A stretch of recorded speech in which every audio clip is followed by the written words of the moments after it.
Chica Bellas, today we'll be concentrating only on the eye makeup.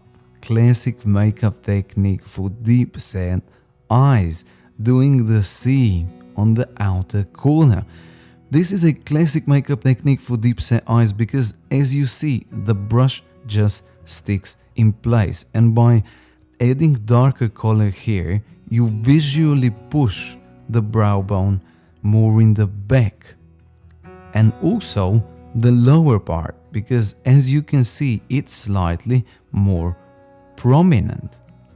Also, by using red, which is the complementary color in the color wheel to her eye color, I intensified her eye color. Now just adding a bit of drama on her eyes, pulling them upwards. Even though Dunya has upturned eyes, you don't need to do corrective makeup. You can make eyes even more upturned. Just play with it.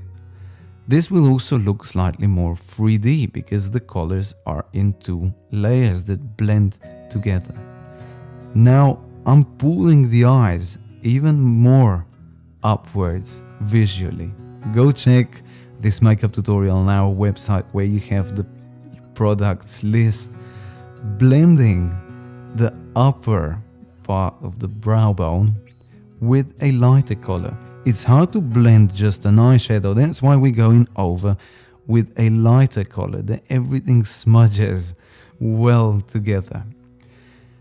Classic makeup technique, I said, for deep set eyes, because now I'm bringing the eyes forward. This is the part that you want to visually bring forward, the whole eyelid, so that the eyes stand out.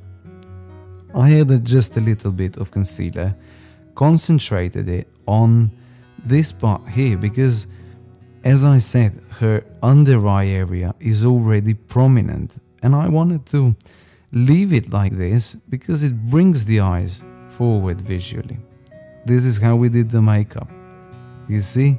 No rocket science. If you have deep set eyes, you can do this. If you have prominent eyes, this would be a nightmare to get right. And also, I don't think it would look good as the end result. Oh my god, I just love Dunya. She's such a nice girl. Very fun to work with. Hope you enjoyed the makeup tutorial. Let me know what you think, because from now on I'll be doing more structured tutorials. Go check our website and I'll see you soon. Ciao ciao.